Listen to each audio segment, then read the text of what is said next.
Hello, Alexander. Thank you so much for joining me today to talk about your paper. So I'm just going to briefly introduce you. You are Alexander Day. You're Associate Professor of History and Department Chair of East Asian Studies at the Occidental College in Los Angeles. And your paper is 5 years of tea exports equals 20,000 tractors, industrial production and the political economy of tea production in socialist China. Fascinating paper. Thank you so much for the opportunity to read it. Thanks for having me. Yeah. Brilliant. So I'll just go straight into the first question, which is really, what is the central question that you hope to address with this particular paper? Sure. So, I mean, the big question is, what are the social and sort of social and institutional forms of and dynamics of agricultural production in the 20th century in China, agricultural and food production. So the way I look at this is through tea production in a single county, Meitan County in northern Guizhou province in southwest China. It's part of a bigger book project that basically tracks that tea production in that county from the 1930s to the present. And so I'm interested in the different forms of agricultural production. What are the social forms of agricultural production? So if we go back before the 1930s, or actually really into the 1940s in Meitan County, tea production was largely in the household, controlled by, the patriarchal family structure. Labor was controlled by the patriarchal family structure. Much of that tea in Meitan was actually just consumed by the household itself. The agricultural production and the processing happened largely in the household. And most of that tea was actually consumed not only by the household, but also in the county. Only about 10% was actually sent out of the county into the 1940s. But then it comes to be transformed when the nationalists, in the mid 1930s, really try to transform different agricultural products through a process of agricultural modernization. And tea was one of those products, and Meitan was chosen as a sort of model county for setting up a new form of tea production. And that was really an attempt to take control of the labor process and control the way that tea was produced. And that's really about the industrialization primarily of the processing half of tea production. So they set up a state-run farm there in basically 1940, and the nationalists run that through 1949 when the communists, of course, come and take over. So I look at that initial attempt by the nationalists to take over tea production and transform tea production, and then I look, and then maybe the heart of the paper is really the 1950s and 1960s under the communists, when basically they just take over that state-run tea farm created by the nationalists and use it to ramp up tea production and in fact increase control over the production of tea in Meitan. And this is, of course, a process happening in many, many different parts of China at the time. And what the communists do is actually they actually put more control over the labor process. And in doing so, for example, they take the growing of tea itself as is taken over by the state-run farm. So it even concentrates that tea production more under that state control. So tea farmers end up being basically getting work points and their livelihood that way, whether they're farmers or working in the factory, they're getting their remuneration in the same way. And so this gives the state even more control over the process of producing tea. And then it becomes increasingly for export. And most of the tea produced in Meitan went to exports. And this is all about gaining foreign currency from the Soviets and Eastern Europe initially, later North Africa as there's a fallout with the Soviet Union and all.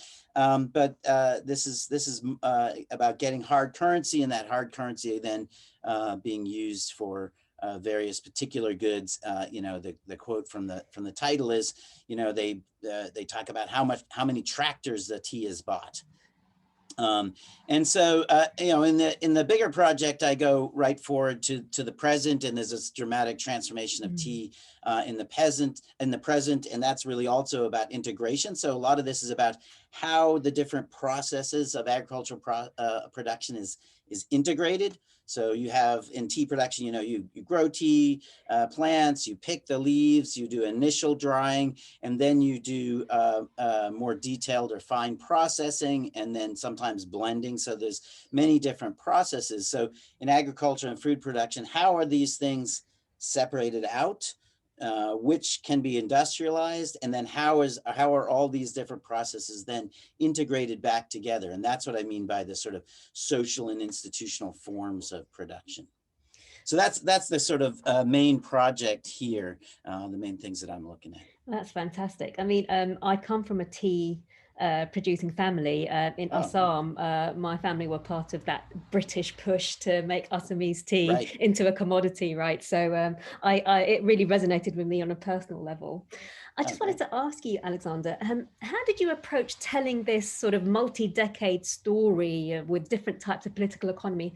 I noticed you drew on a little bit on the China Weekly, China Weekly Review. Were there other sources that you kind of utilized to tell this story, and how did that come about? Yeah, so I've actually been very lucky. People going to archives in China today, sometimes it's very difficult to get access and to get material. And one of the things I decided to do is just focus on a county, which I think which wasn't originally because of the question of sources. I actually wanted to get out of Beijing and focusing on, thinking about agriculture from the capital city, but into a small county. But it ended up really working out because it allowed me to get at sources in a way that many people are having much more difficulties than I was at the same time. So I use the bulk of the sources come from the county itself. These are the biggest set is several thousand pages. I think I have about 4,000 to 5,000 pages of documents from the state-owned farm from 1949 through into the early 2000s, but basically through the 90s. And that's like financial reports, production reports, just documents going back and forth to the province. So it's a provincial level state-owned farm. So the Provincial Agricultural Bureau manages it. And so all of those sorts of documents, that's the biggest set. But I also have a set of some documents from the Republican period. So before 1949, those are from the county archive. There's maybe 1,000 some odd pages coming from the county, and these are both about the initial nationalist tea farm, but also some about there was a Zhejiang University move there, and during the war, and it's also about that move and other county documents. There's different reports that were written in the 1940s on agriculture and tea in the county. There's a few of those that come out of the university that was there during the time. And then for the more contemporary stuff, I do a lot of interviews as well. And in fact, I have a few interviewees who were, the oldest began working in the state-owned farm in the late 1950s. So he was actually a kind of doing scientific kind of technical work in the state-owned farm in the 1950s on. And so I have those interviews too. And then there's some documents and material from the national level, so on like tea marketing and those sorts of questions. And so I attempt to put those together to construct this sort of changing story of the kind of the political economy that then shapes the particular dynamics and social forms of production. It's such a rich paper, so many complex interconnected findings, and I do love the points of the paper, especially where you are delving into Maytan and into its lived reality. Right, you get a real sense of people, their agency. Could you expand on that a little bit about your findings? How did Maytan prove to be? Well, did it kind of prove your ideas, or did it end up being more complicated than you ever thought? Yeah, definitely the latter, more complicated than I ever thought. So I initially went into this. I was kind of inspired by Jakob Eifert's book on paper production, which I loved, and thinking about like how, he talks about how the rural urban relationship, the kind of rural urban split, was really exacerbated in the post 49 period, Mm. and it happens like in production itself is where you see that. Rural urban split being produced. And so I thought I'd like to do something like on a different commodity, especially commodity that was a bit more agricultural and more towards the food end. And so I thought about tea, and I thought about doing it in the Southwest. There's been a number of books, including Andrew Liu's new book on sort of that dealt with tea closer to the coast and in more developed tea regions. And I wanted to move it a bit later in time and then a bit more inland to look at the process and try and see, in a similar way that Jakob Eifert looked at, is there a similar kind of rural urban divide being produced with these other commodities, or is that a particular story, say, of the paper production? So I started looking for a place to do this, and I wanted to do it in a county. I wanted to do it at a very kind of local level, as I said. And so I started just reading about tea at that time and looking, and I went and started reading gazetteers and the like, and I found a few different places in Sichuan, and then I saw a little bit of, it was only actually a couple of sentences in this earlier Chinese book of history of tea production about Meitan. And so I visited a few of these places, and I went by Meitan, and I love Meitan. It was just a great place, and everyone they really wanted me to look into it. So they immediately started giving me materials and allowing me access. So I was only there for about 30 hours the first year that I went, and then I went back the next summer. But it was a really great trip, and I ended up then deciding to do Meitan. And so Meitan was great because it really does, it has these kind of key moments and that kind of place it across this whole long trajectory from the 30s to the present. So it became one of the key nationalist sites for industrializing tea production, as I said, in 1939, 1940. So that part of the story was great there. It then became this state-owned farm under in the 1950s, and then even after, what the interesting thing that happened after I already started doing research there was in, I think it was 2016 or so, it became the county with the largest area under tea production in China. So it was rapidly increasing the land that was under tea production just as I had started researching there. So suddenly it became the largest county. Now it's gone back and forth a little bit, and I think some people dispute, this other county disputes it, claiming they are. But nonetheless, it shows this shift over a very long period of time.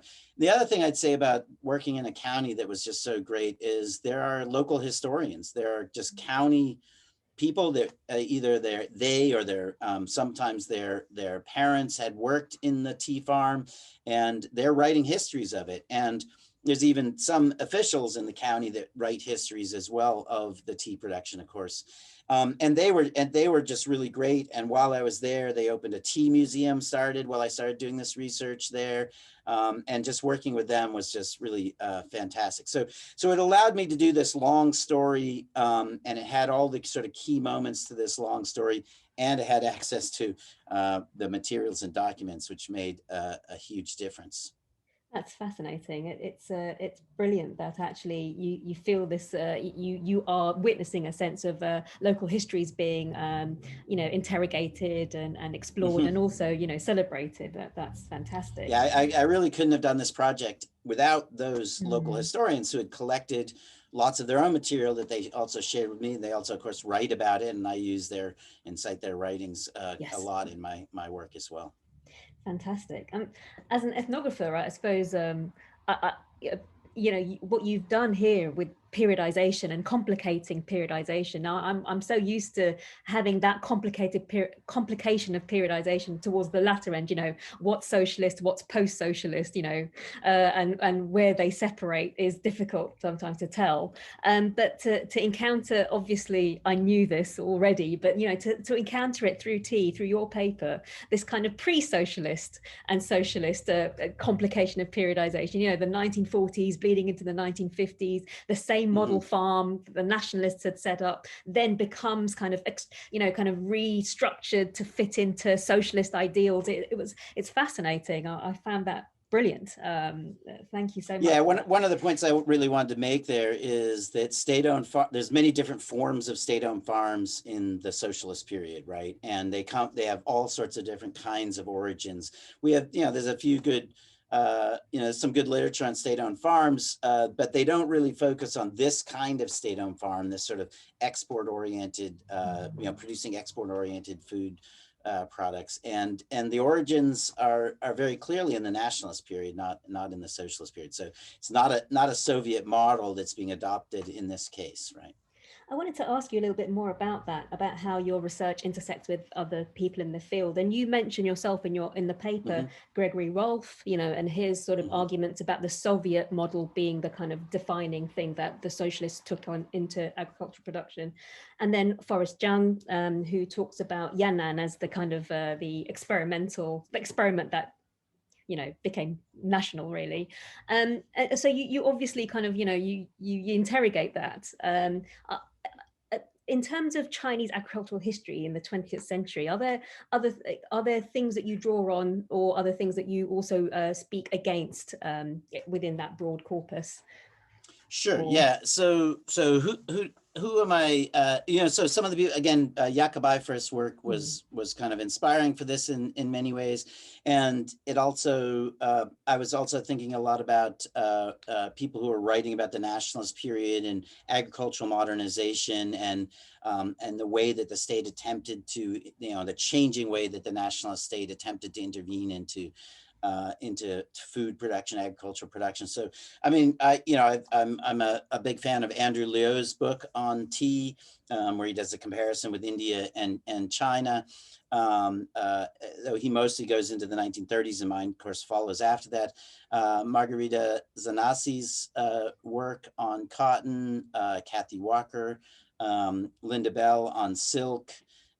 These are all kind of these books that look at how production and agricultural production or rural industrialization takes place, the industrialization of handicrafts such as Jakob Eifer's paper and the like.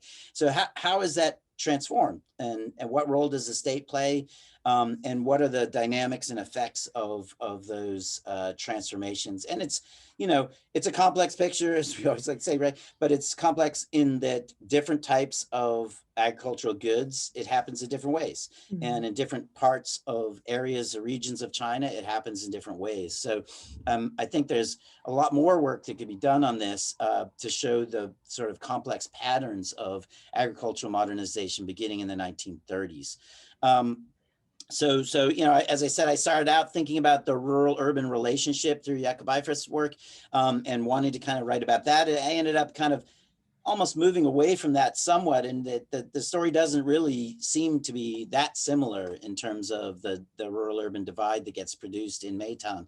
But there is I'd say a quite clear changes in the sort of spatial arrangements of production. So, you know, production was in the countryside, in the villages, in the households themselves, both growing and processing. These processes come to be separated out, and processing comes increasingly to be industrialized. This is, you know, beginning in the 1940s, and that helps actually changing the spatial kind of arrangements of the county. So the county town grows in some ways because of that new industrialization of tea production and processing happening in the county town.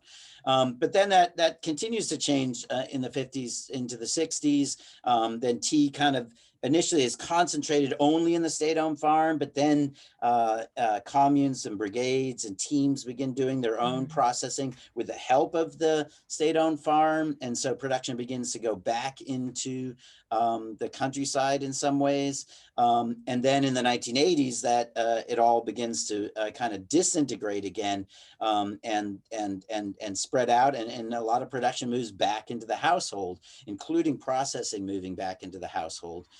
So there's many of these different moments of transforming the sort of the spatial relationships, spatial arrangements of production itself. And so those sort of questions, I think, are also animate like Linda Bell's work, Kathy Walker, Jakob Eifert, Andrew Liu, and others. So, yeah.